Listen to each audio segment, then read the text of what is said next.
હવે ગુજરાત હાઈકોર્ટની અંદર જ્યારે સુનાવણી હાથ ધરવામાં આવનાર છે ત્યારે આજની સુનાવણી ઉપર સૌ કોઈની નજર છે। શું કઈ સુનાવણીની અંદર દલીલો થાય છે, કેમ કે બંને પક્ષકારે જ્યારે દલીલો થશે અને હાઈકોર્ટનું શું વલણ આવે છે, હાઈકોર્ટનું જો હકારાત્મક વલણ આવે છે તો ચૈતર વસાવા માટે રાહતના સમાચાર એટલા માટે કહી શકાય કે આગામી સમયમાં તેઓ પણ પોતાની જામીન અરજી મૂકે તેવી શક્યતા વ્યક્ત કરવામાં આવી રહી છે। ચૈતર વસાવાના પત્ની શકુંતલા વસાવાને પણ 7 વર્ષની સજા છે અને અન્ય જે તેમાં ખેડૂતો અને જે મહિલાઓ છે તેમને પણ 7 વર્ષની સજા છે। સરકારી વકીલ દ્વારા પણ આમાં સામે પક્ષે ડિફેન્સ એટલે કે દલીલો કરવામાં આવશે અને આ તમામની વચ્ચે વસાવા પરિવાર માટે આજે શું કઈ સંકેત આવે છે તે લગભગ આજે બપોર સુધીની અંદર ક્લિયર થાય તેવી શક્યતાઓ છે।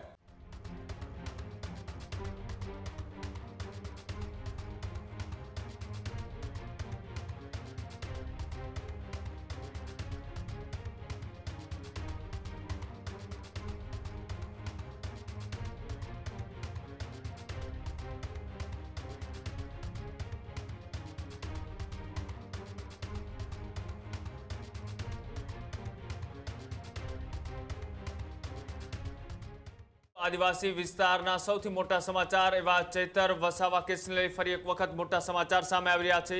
હાઈકોર્ટમાંથી આવી શકે છે વસાવા પરિવાર માટે રાહતના સમાચાર।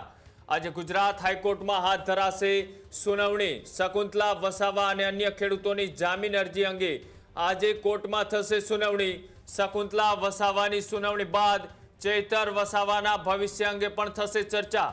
ચૈતર વસાવા સામે આર્મ્સ એક્ટની ગંભીર કલમો છે તે દાખલ છે અને જસ્ટિસ વિમલ કે વ્યાસની અધ્યક્ષસ્થાને આજે હાથ ધરાશે સુનાવણી।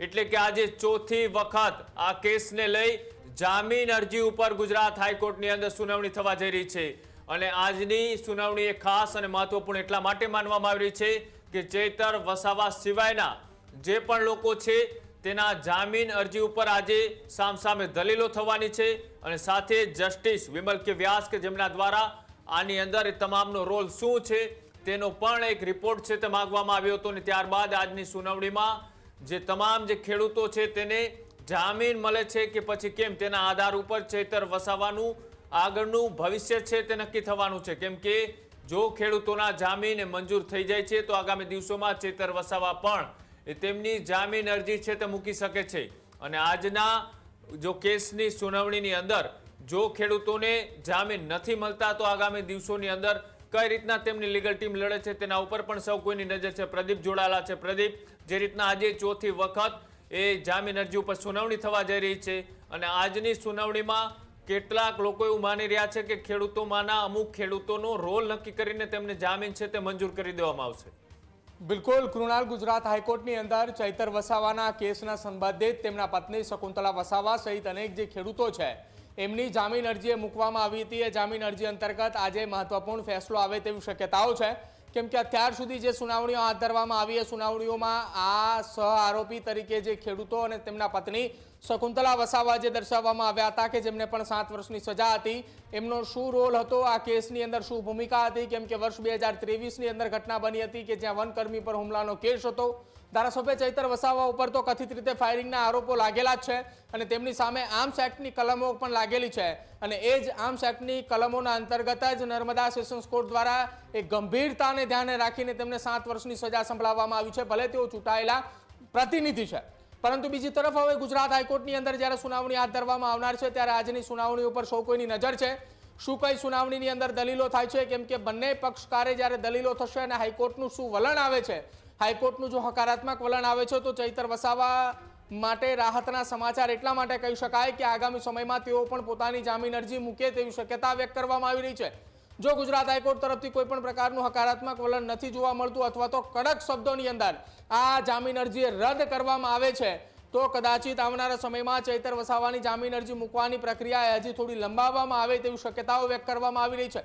બીજી તરફ આદિવાસી વિસ્તારની અંદર ચૈતર વસાવા અને તેમના પરિવારના સમર્થનની અંદર સિગ્નેચર કેમ્પેન હાથ ધરવામાં આવી રહ્યું છે અને સિગ્નેચર કેમ્પેન થકી રાષ્ટ્રપતિ દ્રૌપદી મુર્મુ સુધી એ સંદેશો પહોંચાડવાની વાત કરવામાં આવી રહી છે કે તેઓ પોતાના વિશેષ અધિકારનો ઉપયોગ કરે અને ચૂંટાયેલા જનપ્રતિનિધિ જેમ કે સાંસદ અને ધારાસભ્ય કે જેમને સજા માફી અથવા તો તેમની સજા ઉપર રોક લગાવવા માટેનો તેમની પાસે જે અધિકાર છે તેનો ઉપયોગ કરે અને ચૈતર વસાવાને સજા માફી અપાવે આ પ્રકારના આદિવાસી નેતાઓ અને આગેવાનો દ્વારા અનેક વખત રજૂઆતો કરવામાં આવી છે।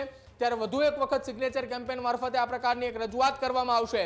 જો કે આજે જ્યારે ગુજરાત હાઈકોર્ટની અંદર જસ્ટિસ વિમલ કે વ્યાસના અધ્યક્ષસ્થાને આખા કેસની સુનાવણી હાથ ધરવામાં આવશે. સુનાવણી દરમિયાન મહત્વપૂર્ણ દલીલો એ બંને પક્ષકારે થશે, કેમ કે ચૈતર વસાવાના પત્ની શકુંતલા વસાવાને પણ 7 વર્ષની સજા છે અને અન્ય જે તેમાં ખેડૂતો અને જે મહિલાઓ છે તેમને પણ 7 વર્ષની સજા છે.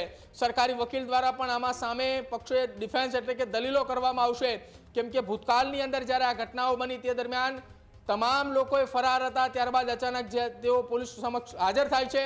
આ વાત વર્ષ 2023ની હતી. ત્યારબાદ ચાર્જશીટ રજૂ થતા તમામને આ કેસમાંથી રાહત મળી હતી, એટલે કે જામીન મળ્યા હતા.